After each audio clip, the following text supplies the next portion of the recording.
Hey ஹாய்டா, this is ஹரிஃபிக்ஸ். நான் உங்கள் ஹரு. Today ஜேகேக்கு ஒரு 3 ஷர்ட் போடலான்னு பிளான் பண்ணியிருக்கேன். ஸோ கேட்டுட்டு உங்களுக்கு இந்த ஸ்டோரி பிடிச்சிருக்கு அப்படின்னு சொன்னீங்கன்னா நான் இதை ஒரு மினி சீரீஸ் மாதிரி ஒரு 10 எபிசோட்ஸ்க்குள்ளே வர மாதிரி பண்ணலாம் அப்படின்னு ஐடியாவில் இருக்கேன். ஸோ கேட்டுட்டு உங்களுக்கு பிடிச்சிருந்தா எனக்கு கமெண்ட் பண்ணுங்கள். அதுக்கேற்ற மாதிரி ஸ்டோரி லைனை இன்னும் கொஞ்சம் டெவலப் பண்ணுவேன். அண்ட் உங்களுக்கு என்ன சொல்கிறது, உங்களுக்கு நான் போடுற ஸ்டோரிஸ் பிடிச்சிருக்கா பிடிக்கலையா எதுவுமே எனக்கு தெரிய மாட்டேங்குது. தட்ஸ் வை நான் அதில் கன்சிஸ்டண்ட்டாக இல்லை. நீங்கள் ஏதாவது ஒரு என்கரேஜ்மெண்ட் மாதிரி கமெண்ட் பண்ணுறது, லைக் பண்ணுறது, இந்த மாதிரி பண்ணால் தான் எனக்கும் தெரியும் உங்களுக்கு இது பிடிச்சிருக்கு அப்படின்னு. உங்களுக்கு பிடிக்கலன்னா அதை நீங்கள் டைரெக்டாக என்கிட்டே சொல்லலாம் கமெண்ட்ஸில். தெர் இஸ் நோ இஷ்யூஸ், அதில் எந்த இஷ்யூஸுமே இல்லை. ஸோ எனக்கு இது நான் சொல்கிறது கரெக்டாக இருக்குமா அப்படின்னு தெரியல. பட் ப்ளீஸ் ஏதாவது ஒன்று சொல்லுங்கள், அப்போ தான் எனக்கும் அண்டர்ஸ்டாண்ட் ஆகும். அண்ட் தென் மேபி இதில் சொல்லுவீங்க அப்படின்னு நான் நம்புகிறேன். ஸோ சொல்லுங்கள். ஓகேடா, ஸ்டோரியோட டைட்டில் முதல் நீ முடிவம் நீ. கொஞ்சம் ஃப்ளாஷ்பேக் அந்த மாதிரியெல்லாம் இருக்கும். ஸோ அதுக்கேற்ற மாதிரி ப்ரிப்பேர் பண்ணிட்டு வந்தேங்க. அண்ட் இதுக்கு முதல் என் சேனலில் நிறைய ஸ்டோரிஸ் போட்டிருக்கேன். நிறைய இல்லைன்னாலும் ஓரளவுக்கு ஸ்டோரிஸ் போட்டிருக்கேன். ஸோ அதையும் பாருங்கள், எப்படி இருக்குன்னு சொல்லுங்கள். ஓகேடா, இப்போது நாம் ஸ்ட்ரைட்டாக ஸ்டோரிக்குள்ளே போகலாம். எந்த இன்ட்ரடக்ஷனும் வேணாம். ஏன்னா அவங்களுக்கு ஸ்டோரி போகும்போதே புரியும், அப்படி புரியும். ஓகே, வாங்க டைரெக்டாக ஸ்டோரிக்குள்ளே போகலாமா? ஸ்டோரியோட ஓப்பனிங் சீனில் நீங்கள் தான் ஒரு வீடு, அது ஒரு ஸ்வீட்டான க்யூட்டான ஃபேமிலி. அப்பா, அம்மா அண்ட் நீங்கள் 3 பேரும் தான். நீங்கள் உங்கள் ரூமில் நல்லா தூங்கிட்டு இருக்கீங்க. அப்போது வயன்மா, வயன் எந்திரிமா, ஸ்கூலுக்கு போகணும்ல, இப்படியே தூங்கிட்டு இருந்தா எப்படி? அங்கே குழந்தைங்களாம் அவனுக்காக வெயிட் பண்ணிகிட்ருக்குங்க, எந்திரி. ஓகேம்மா அப்படின்னுக்கிட்டே நீங்கள் உங்கள் ஃபேஸை ரப் பண்ணிக்கிட்டே எந்திரிச்சு உங்கள் பெட்டில் உட்காடுறீங்க. உங்களோட ஃபேஸ் பார்க்குறதுக்கு அவ்வளோவெல்லாம் ஹாப்பியாலாம் தெரியலை, கொஞ்சம் சேடாக தான் இருக்கீங்க. ஆல்வேஸ் இப்போது கொஞ்சம் இயர்ஸாக நீங்கள் இப்படி தான் இருக்கீங்க. அப்போது உங்கள் அம்மா உங்களை பார்த்துட்டே, வயன் நீ காலேஜ் படிக்கும்போதெல்லாம் எப்போ பாரு சிரிச்சுக்கிட்டே அழகாக எல்லாருக்கூடையும் பேசிகிட்டே இருப்பேன். இப்போது ஏதோ உனக்கு ஏதோ நடந்திருக்கு, நீ எங்ககிட்ட அதை சொல்ல மாட்டேங்கிற. நீ எதுக்காக சொல்லலைன்னுலாம் எனக்கு தெரியல, ஆனால் நீ சொல்லாமல் இருக்கிறதுக்கு ஏதோ ஒரு ரீசன் இருக்குது. அது மட்டும் எனக்கு நல்லாவே தெரியுது.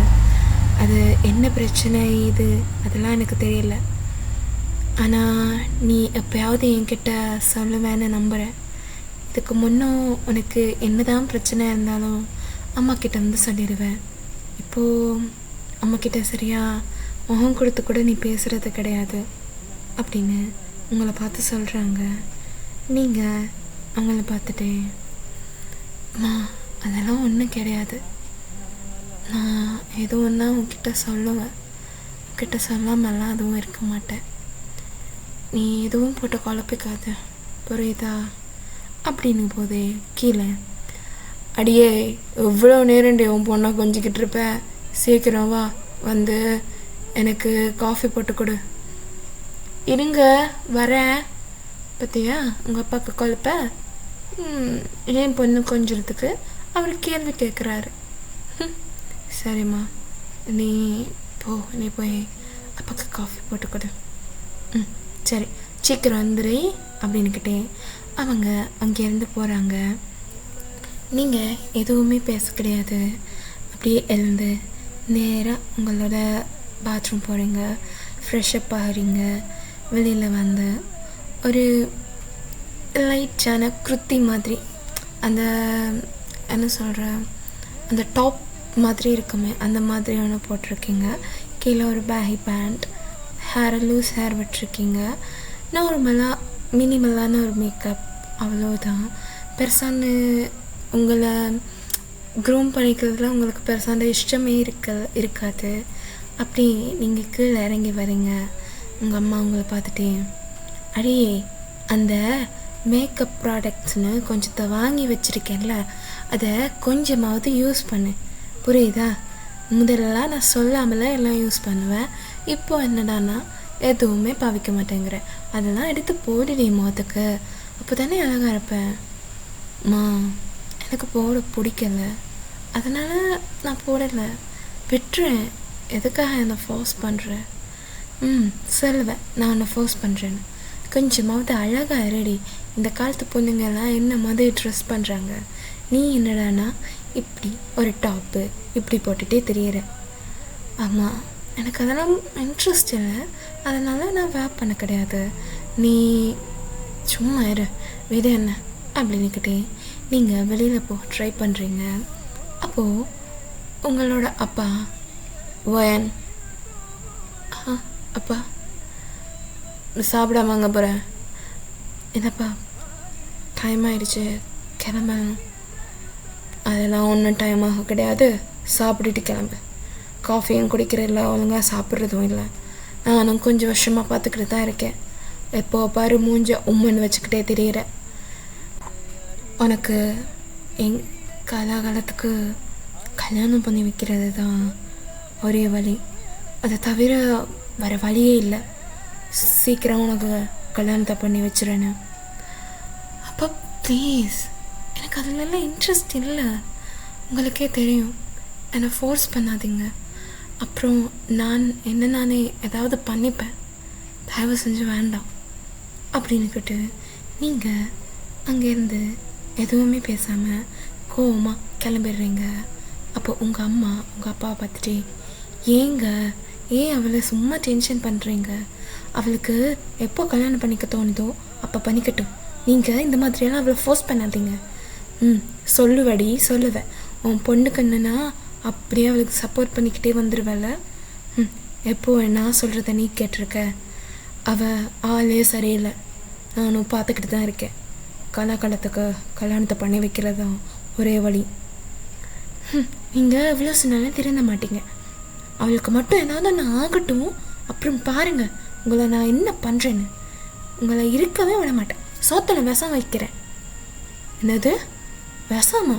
அடே நீ கட்டின புருஷனாக இருந்தாலும் யார் இருந்தாலும் என் பொண்ணுக்கு முன்னாடி அவங்களாம் ஒன்றும் கிடையாது அப்படின்னுக்கிட்டே அவங்க அங்கேருந்து முகத்தை திருப்பிக்கிட்டு கிளம்பிடுறாங்க. உங்கள் அப்பா அதை பார்த்துட்டே, திறந்த ஜென்மங்க, இதுங்களை என்ன சொல்லி திருத்துறது, ஒன்றும் பண்ண முடியாது அப்படின்னுக்கிட்டே அவர் ஆஸ் யூஷுவல் அவரோட ரொட்டீனை பண்ண ஸ்டார்ட் பண்ணிடுறாரு.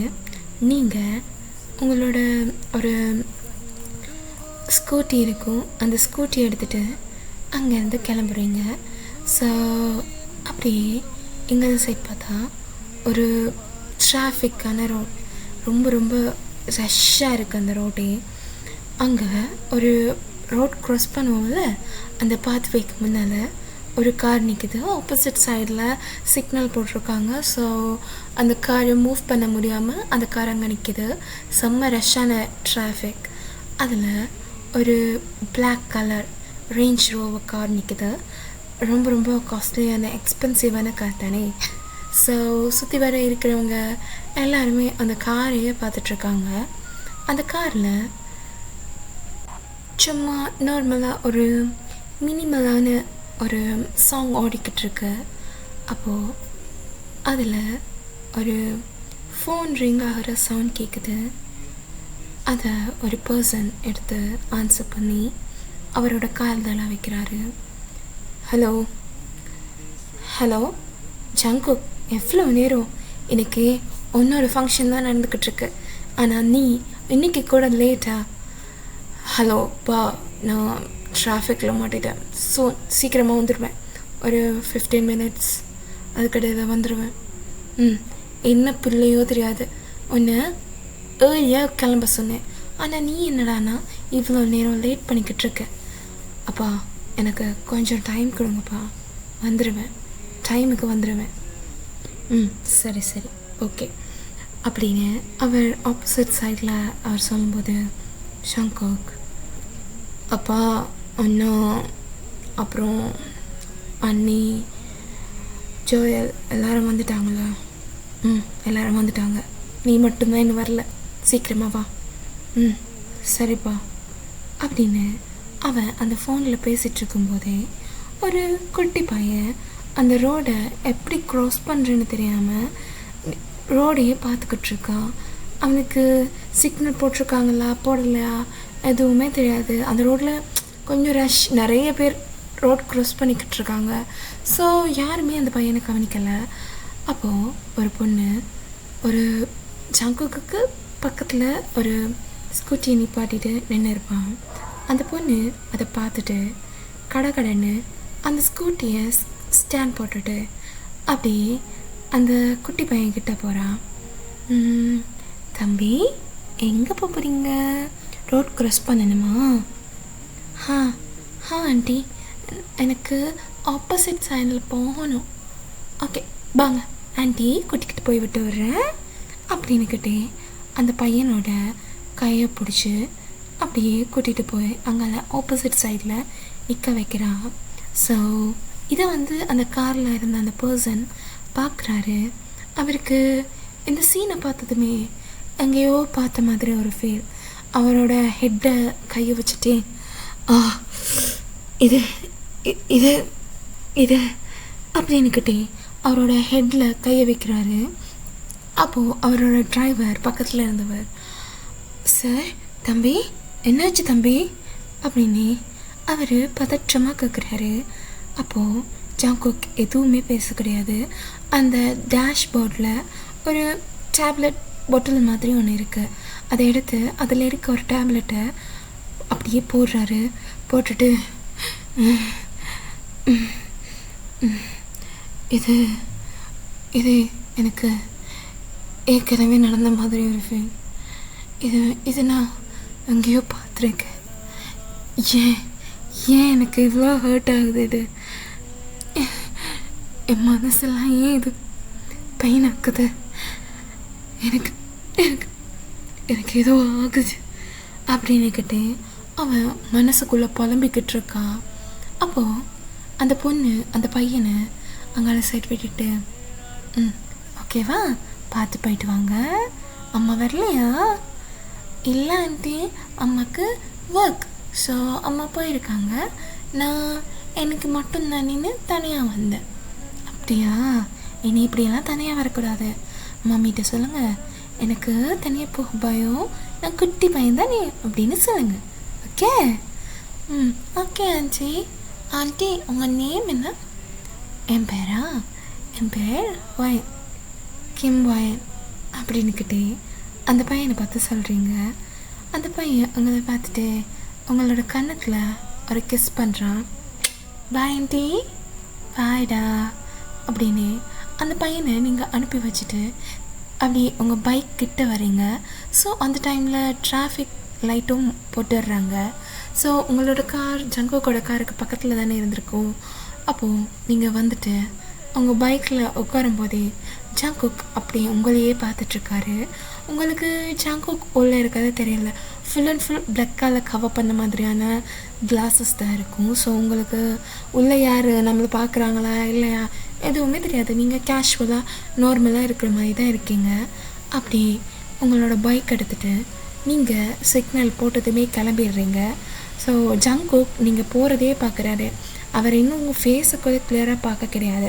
உங்களோட ஷேப் அப்புறம் உங்களோட ஹேர் அதை மட்டும்தான் பார்த்துருப்பாரு. நீங்கள் லூஸ் ஹேர் தானே விட்டுருப்பீங்க. ஸோ அது உங்களோட ஃபேஸை கவர் பண்ணியிருக்கோம். ஸோ அதனால் அவருக்கு உங்களோட ஃபேஸ் சரியாக ஞாபகம் கிடையாது. உங்களோட ஷேப் தான் அவருக்கு ஞாபகம் இருக்குது. லிட்டில் பிட் ஃபேஸ் தான் அவருக்கு ஞாபகம் இருக்குது. ஸோ இப்படி ரெண்டு பேரும் வேறு சைடில் கிளம்பிடுறீங்க. இங்கே ஜங்குக்கை பார்த்தா ஜங்குக் நேராக ஒரு பெரிய கம்பெனி, அந்த கம்பெனிக்கு முன்னால் அவரோட கார் நிற்குது. ஸோ அவர் அந்த கார்லேருந்து வெளியில் இறங்குறாரு. அவரை வெல்கம் பண்ணுறதுக்காக நிறைய ஸ்டாஃப்ஸ் அண்ட் ஜங்குக்கோட அப்பா ஆர்எம், அப்புறம் ஜங்குக்கோட ஒய்ஃப் யூனா, அப்புறம் ஜோயல் இவங்க எல்லாம் நிற்கிறாங்க. ஜோயல் ஜங்குக்கை பார்த்ததுமே சித்தப்பா அப்படின்னுக்கிட்டே அவர்கிட்ட போயிடுறாரு.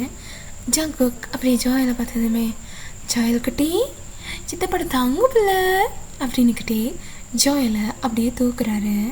ஜோயல் அப்படியே ஜங்குக்கோட கன்னத்தில் சித்தப்பா நான் உங்களை ரொம்ப மிஸ் பண்ணேன், நீங்கள் இவ்வளோ நாள் எங்கே போனீங்க அப்படின்னு க்யூட்டாக கேட்குறா.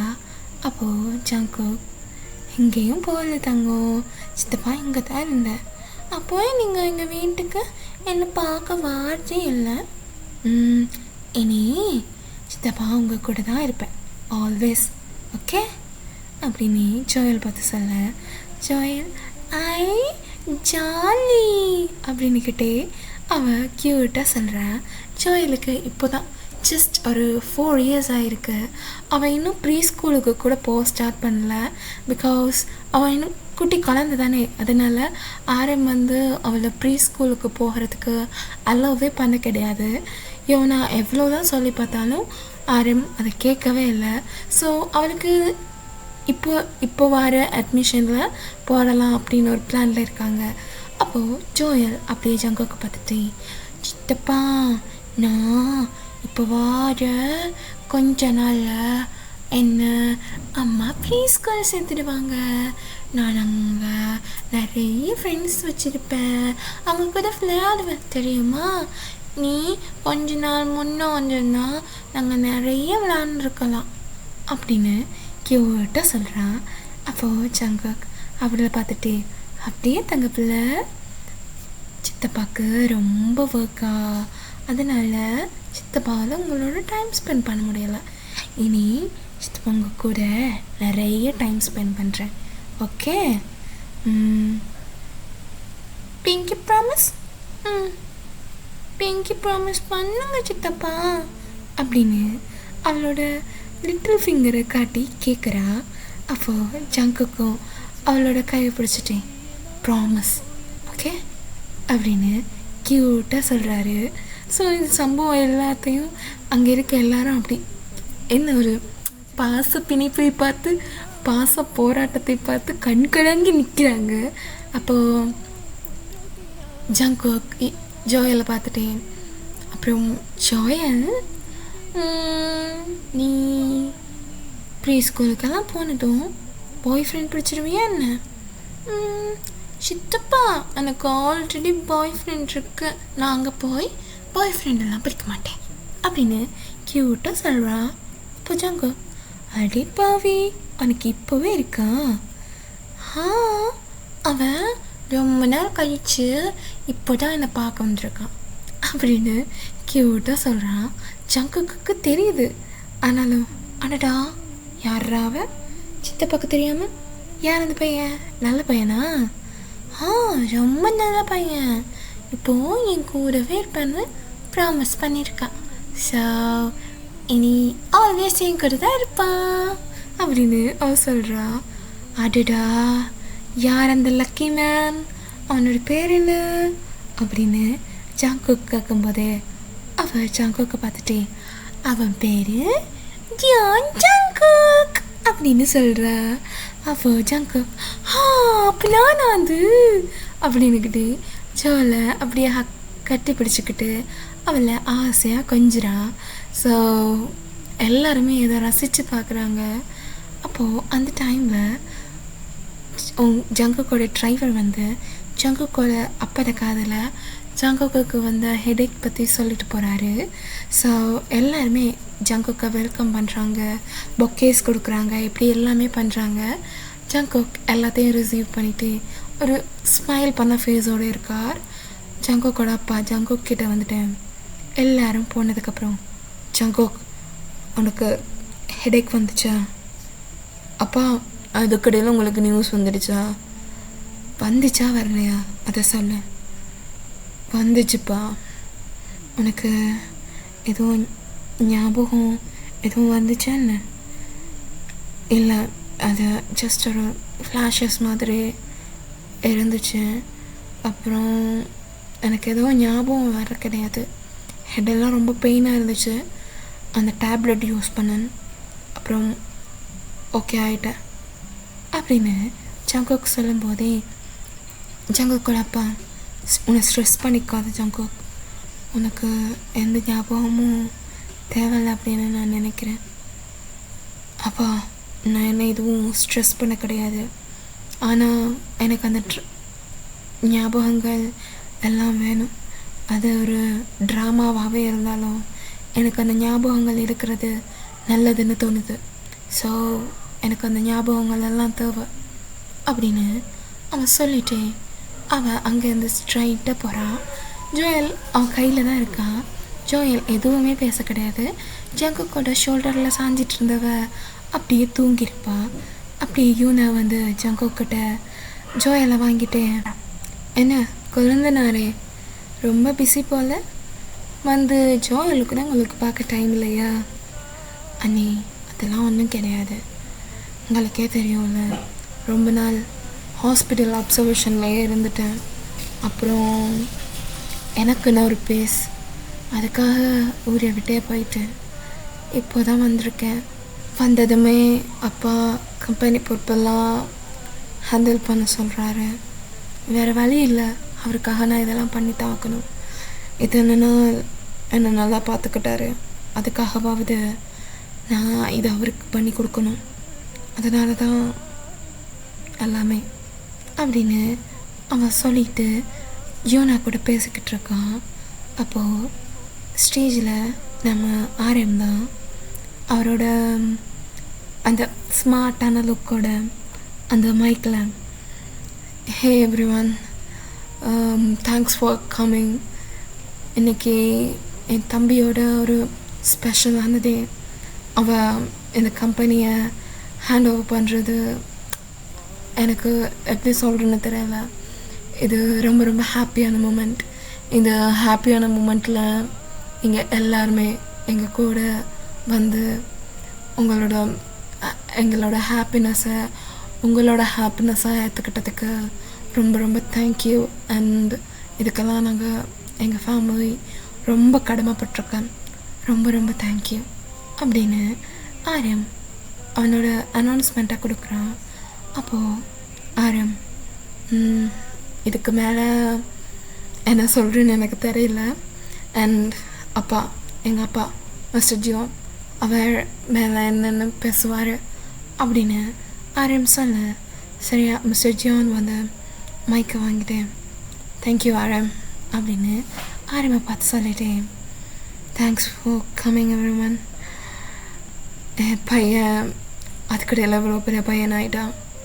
அவனுக்கு நிறைய ஸ்ட்ரகிள்ஸ், இப்படியே நிறைய விஷயங்கள் இருந்துச்சு. அதுக்கு மத்தியில் அவன் இவ்வளோ தூரம் சர்வைவ் ஆகி வந்ததே ரொம்ப ரொம்ப பெரிய விஷயமாக நான் பார்க்குறேன். இன்றைக்கி ரொம்ப சந்தோஷமான விஷயங்கள் எல்லாம் நடக்குது. I felt very very happy. And என் பையன் ஜங்குக் ஸ்டேஜ் வாடா அப்படின்னு ஜங்குக்கை ஸ்டேஜுக்கு கூப்பிட்டு, இவன் என் பையன் மிஸ்டர் ஜங்குக், இந்த கம்பெனியோட ஃப்யூச்சர். இனிமேல் என்னோட டைம் ஓவர். இந்த கம்பெனியை இவன் கையிலையும் என் பையன் ஆர்எம் கையிலையும் மருமக ஜூனா கையிலையும் கொடுத்துட்டு இனிமேல் நான் ரெஸ்ட் எடுக்க போகிறேன். ஒரு தாத்தாவாக என்னோடய கடமையை செய்யணுன்னு ஆசைப்பட்றேன். அதுதான் பர்ஃபெக்டான ஒரு விஷயமாகவும் இருக்கும். இதுக்கு மேலே என்ன சொல்கிறேன்னு எனக்கு தெரியல. என் ஒய்ஃப் என் கூட இருந்திருந்தா இன்னும் ஹாப்பியாக இருந்திருப்போம். அவள் எங்கள் கூட இல்லை, பட் அவளோட லவ் அண்ட் சப்போர்ட் ஆல்வேஸ் எங்கள் கூட தான் இருக்கும் அப்படின்னு அவரோட அனௌன்ஸ்மெண்ட் எல்லாம் சொல்லி ஜங்குக்கோட கையில் அந்த கம்பெனியோட ஹால் ரெஸ்பான்சிபிலிட்டியும் கொடுத்துட்டு அவர் அந்த கம்பெனியிலேருந்து லீவ் ஆகிட்டார். ஸோ அப்படியே அந்த டைம் அங்கே ஸ்கிப் ஆகுது. இப்போது உங்களை பார்த்தா உங்களோட பைக் நேராக ஒரு பெரிய ஒரு ஸ்கூல் மாதிரி ஒன்று இருக்கும். ஸோ அங்கே போய் உங்கள் பைக் நிற்கிது. அந்த பார்க்கிங் லாட்டில் உங்கள் பைக்கை விட்டுட்டு நேராக உள்ளே போகிறீங்க. அப்போது உள்ள ரித்து உட்காந்துருந்து அவளோட ஸ்டாஃப் ரூமில் ஒர்க் பண்ணிக்கிட்டு இருக்கா.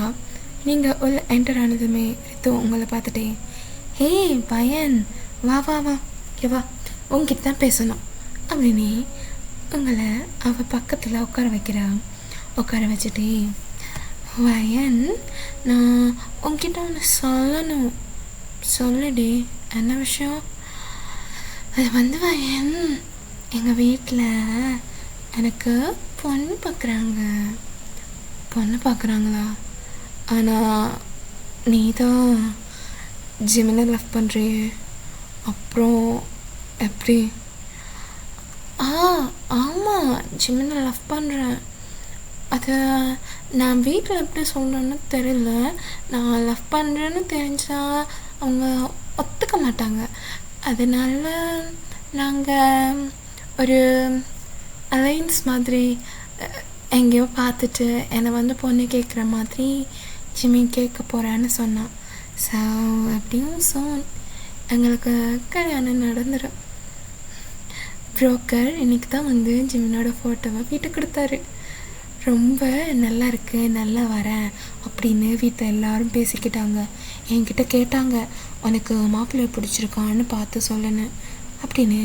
அவள் உங்களை பார்த்து சொல்லும்போதே நீங்கள் அவளை பார்த்துட்டேன், அதுதான் உனக்கு மாப்பிள்ளைய ஏற்கனவே பிடிச்சிருக்கே, இதுக்கு மேலே என்ன வேணும்? அதுதான், இதுக்கு மேலே என்ன வேணும்? எதுவும் வேண்டாம். அதனால தான் நான் எதுவுமே சொல்லாமல் உங்களுக்கு ஓகேனா எனக்கும் ஓகே அப்படின்ட்டு வந்துட்டேன். அப்போது நீங்கள் அவளை பார்த்துட்டேன், அப்படி சொல்லாத, எனக்கு மாப்பிள்ளை ரொம்ப பிடிச்சிருக்கு அப்படின்னு சொல்ல. அப்புறம் எதுவும் பிரச்சனை, 2 ஃபேமிலிக்கும் ஒத்து வரல அப்படின்னு பிரித்து வச்சிட போகிறேங்க. தொடக்கும் போதே அபசகுனமாக பேசாதடி. அபசகுனமாலாம் பேசலை, புரியுதா? இப்படி நடந்துட்டா நீ வீட்டை போயிட்டு கேஷுவலாக மாப்பிள்ளையோட ஃபோட்டோவை கேட்குற மாதிரி கேட்டு, எனக்கு மாப்பிள்ளையை பிடிச்சிருக்கு, எனக்கு ரொம்ப பிடிச்சிருக்கு, கல்யாணம் பண்ணால் இவர் தான் கல்யாணம் பண்ணிப்பேன் அப்படின்னு சொல்லு. நீ வேணா பாரு, அவங்க எதுவுமே பேசாமல் ஒத்துக்கிட்டு உனக்கும் ஜிமினுக்கும் கல்யாணம் பண்ணி வச்சுருவாங்க. அதுதான் நானே பிளான் பண்ணியிருக்கேன், சொல்லுவோம் அப்படின்னு உங்களை பார்த்து சொல்கிறான். நீங்கள் அவளை பார்த்துட்டே, ஆமாம், நீ என்ன கிளாஸ் போகாமல் எங்கே உட்காந்துட்ருக்க? போகணும் தான், ஒரு மாதிரி இருக்கே, ஒரே நசை தெரியுமா? என்னது நசையா? அடியே ரெத்து, அதுங்கெல்லாம் குழந்தைங்க, ஃப்யூச்சர்.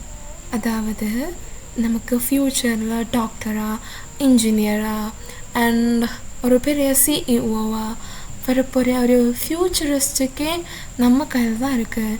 நீ அதுகளெல்லாம் பார்த்து நசங்கிறியே, நீ எல்லாம் என்ன பொண்ணு அப்படின்னு நீங்கள் அவளை பார்த்துக்கிட்டே சொல்கிறீங்க. அப்போது அவள் உங்களை பார்த்துட்டு, சரி நான் போகிறேன், உனக்கு என்னம்மா, நீ ஜாலியாக இருக்க, உனக்கு இன்னும் 1 வீக் இருக்குது, அது வரைக்கும் ஃப்ரீயாக இருப்பேன் அப்படின்னு உங்களை பார்த்து சொல்கிறாங்க. நீங்கள் அவளை பார்த்துட்டே, இங்கே பாருடி, எனக்கு இந்த 1 வீக்கில் எவ்வளோ ஒர்க் இருக்குது தெரியுமா? எப்படியும் குழந்தைங்கள அதுக்கேற்ற மாதிரி ப்ரிப்பேர் பண்ணுறதுக்கு எல்லாம் என்ன பண்ணணும்னு திங்க் பண்ணணும். அண்ட் அந்த கிளாஸ் ரூம் என்வாயன்மெண்ட் அதெல்லாம் அவங்களுக்கு ஏற்ற மாதிரி பர்ஃபெக்டாக செட் பண்ணணும். அப்படி நிறைய ஒர்க் இருக்குடி. எனக்கு அதெல்லாம் நினைக்கும் போதே ஒரே யோசனையாக இருக்குது. அந்த குழந்தைங்கள்லாம் என்கிட்ட கம்ஃபர்டபுளாக இருப்பாங்களான்னு திங்கிங்காக இருக்குது அப்படின்னு நீங்கள் அவளை பார்த்து சொல்லிக்கிட்டுருக்கீங்க. அப்போது அவள் உங்களை பார்த்துட்டு, அதெல்லாம் ஒன்றும் கிடையாது, குழந்தைங்கள்லாம் உங்ககிட்ட எப்போயுமே கம்ஃபர்டபுளாக தான் இருப்பாங்க, நீ அதை பற்றி ஒன்றும் நினச்சி worry பண்ணிக்காம நீ உன்னோட லெசன்ஸ் எல்லாத்தையும் பாரு அப்படின்னு உங்களை பார்த்து அவள் சொல்லிக்கிட்டு அங்கேருந்து போயிடுறான். நீங்கள் அந்த டேபிளில் உட்காந்துக்கிட்டே, என்னதான் வெளியில் சந்தோஷமாக இருக்கிற மாதிரி காட்டிக்கிட்டாலும் மனசில் எக்கச்சக்கமான வேதனைங்க. இதெல்லாம் எப்போ சரியாகும்? எனக்குன்னு ஒரு டைம் எப்போ செட் ஆகி வரும், என் வாழ்க்கை மட்டும் ஏன் இப்படியெல்லாம் இருக்கு அப்படின்னு திங்க் பண்ணிக்கிட்டு இருக்கீங்க. அப்போது உங்களோட பக்கத்து டேபிளில் ஒரு மிஸ் வந்து உட்காடுறாங்க. அவங்க உங்களை பார்த்துட்டு ஃபோனில் ஒருத்தங்க கிட்ட பேசிகிட்ருக்காங்க. இந்த பொண்ணுங்கெல்லாம் ஏன் தான் அப்படி இருக்குதுங்களோ தெரியாது. ஒரு இடத்துக்கு ஒர்க்குக்கு வந்துட்டு எப்போ பாரு மூஞ்சி ஒரு ரெண்டு வச்சிட்ருக்குதுங்க. அதுக்கிடையில் இதுங்க எல்லாம் ப்ரீ ஸ்கூலுக்கு வந்து அந்த ஜென்ரேஷனே ஒழுங்காக ஆக்க போகிறாங்களாம். இதுங்கெல்லாம் யாருக்கு படிப்பிக்கலைன்னு அழுதாங்க. எப்போ பாரு இங்கே வந்துட்டு ஒரு ரெண்டு உட்காந்துக்கிட்டு என்ன மாதிரி சொல்லி பேசிக்கிட்டு இருக்காங்க. நீங்கள் இதெல்லாம் கேட்டுட்டு தான் இருக்கீங்க. அவங்க அதை அப்படியே கண்டினியூ பண்ணுறாங்க. ஒழுங்கான டிகிரி கூட கிடையாது, பேரண்ட்ஸோட ரெக்கமெண்டேஷனில் இங்கே வந்து சொகஸாக உட்காந்துட்ருக்காங்க. அடுத்தவங்களோட உழைப்பை சுரண்டுற ஆக்களுக்குள்ள இவங்களும் ஒன்று தான். அதுக்கு ஆக்களுக்கு லஞ்சம் எல்லாம் கொடுத்து அவங்கள இவங்க கண்ட்ரோலுக்கு கொண்டு வந்து அவங்களுக்கு ஏற்ற மாதிரி ஆட்டி வைக்கிறாங்க அப்படின்னு அவங்கள பார்த்து பேசிகிட்டே அங்கேருந்து கிளம்புறாங்க. நீங்கள் இதெல்லாம் கேட்டுட்டு ரொம்ப ஒரீடாக இருக்கீங்க. உங்கள் மனசுக்குள்ளே என்னதான் இருந்தாலும் நான் என்னோட டிகிரியை கம்ப்ளீட் பண்ணி எடுத்துருக்கலாம். என் லைஃப்பில் அந்த மாதிரி எந்த சம்பவமும் நடக்காமல் இருந்திருந்தால் என்னோட டிகிரியை கூட சூப்பராக கம்ப்ளீட் பண்ணி ஒரு நிம்மதியான லைஃப் ஸ்டைல் வாழ்ந்துருக்கலாம். அவ்வளோ தூரம் தள்ளி இங்கே வந்து இருக்க வேண்டிய அவசியமே இருந்திருக்காது. எங்கள் ஊர்லேயே நிம்மதியான ஒரு லைஃப் அது போதும்னு இருந்திருக்கலாம். காலேஜை கம்ப்ளீட் பண்ணியிருந்திருக்கலாம், ஒரு நல்ல ஜாப்புக்கு போயிருந்திருக்கலாம். என்னால் தான் அம்மா அப்பா ரெண்டு பேருக்குமே கஷ்டம். எல்லாம் நான் செஞ்ச தப்பு. நான் ஒருத்தி அவங்க லைஃப்பில் இல்லைன்னா அவங்க நிம்மதியாக இருந்திருப்பாங்க. அந்த சம்பவம் அது இன்னும் என் மனசில் ஆறாத ரணத்தை மட்டும்தான் தருது.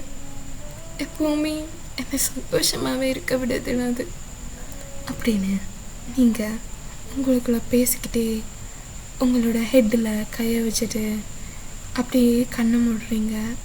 உங்களோட மைண்டில் ஒரு சில ஃப்ளாஷ்பேக்ஸ் இதெல்லாம் வருது. அப்படி உங்களோட கண்ணெல்லாம் கலங்குது. நீங்கள் உங்களோட கண்ணில் தொடச்சிக்கிட்டே அதெல்லாம் ஞாபகம் வரக்கூடாதுன்றதுக்காக தான் டிஸ்ட்ராக்ட் ஆகி நான் இந்த இடத்துக்கு ஒர்க்குக்கே வந்தேன். ஸோ அதை பற்றி எதுவுமே நான் திங்க் பண்ணக்கூடாது. நான் அதை பற்றியெல்லாம் திங்க் பண்ணுறேன்னு தெரிஞ்சாலே அப்பா உடஞ்சிருவார் அப்படின்னுக்கிட்டே நீங்கள் அப்படியே அங்கேருந்து எழுந்து புதுசாக குழந்தைங்கள்லாம் அட்மிஷன் பண்ண வருவாங்கல்ல, அவங்களோட கிளாஸ் ரூம்ஸ் இதெல்லாம் என்ன மாதிரி இருக்குது, அங்கே என்ன மாதிரியான திங்ஸ் எல்லாம் வைக்கலாம் அப்படின்னு அதை பார்க்குறதுக்காக அங்கேருந்து கிளம்பிடுறீங்க. ஓகேடா, இதோட இந்த ஸ்டோரியை இந்த இடத்துல எண்ட் பண்ணிக்கிறேன். எனக்கு தெரியும், இன்னும் இது ரொம்ப ரொம்ப ஷார்ட்டான ஸ்டோரி தான். இன்னும் நம்ம ஸ்டோரிக்குள்ளே போக கிடையாது. நான் வெறும் அந்த இன்ட்ரெஸ்ட் செஷன்லேயே ரொம்ப தூரம் எடுத்துட்டேன். அண்ட் இதுக்கு மேலே இன்ட்ரெஸ்டிங்காக இருக்கும் அப்படின்னு நான் நினைக்கிறேன். நீங்கள் இவ்வளோ நேரம் டைம் ஸ்பெண்ட் பண்ணி கேட்டதுக்கு கண்டிப்பாக வேர்த்தான ஸ்டோரியை தான் நான் கொடுப்பேன். இதுவும் அந்த மாதிரி ஒரு வேர்த்தான ஸ்டோரியாக இருக்கும் அப்படின்னு நம்புகிறேன். அப்புறம் லைக் பண்ணாமல் பார்த்துக்கிட்டு இருக்கவங்க லைக் பண்ணிடுங்கடா. எனக்கு ஸ்டோரி லைன் பிடிச்சிருக்கா அப்படின்னு கமெண்ட் செக்ஷனில் சொல்லிடுங்க. ஸ்டோரி உங்களுக்கு பிடிச்சிருந்தா ஆர்மி ஃப்ரெண்ட்ஸுக்கு ஷேர் பண்ணுங்கள். பேக்ரவுண்டில் கொஞ்சம் நாய்ஸ் இருந்திருக்கும் அப்படின்னு நான் நினைக்கிறேன். என் ஃபோன் கொஞ்சம் ரிப்பேர், ஸோ நான் என்னோடய லேப்டாப்பில் தான் ரெக்கார்ட் பண்ணுறேன். ஸோ நாய்ஸ் கொஞ்சம் அதிகமாக இருக்கும் அப்படின்னு தான் நினைக்கிறேன். சாரிடா for that. Okay, bye bye.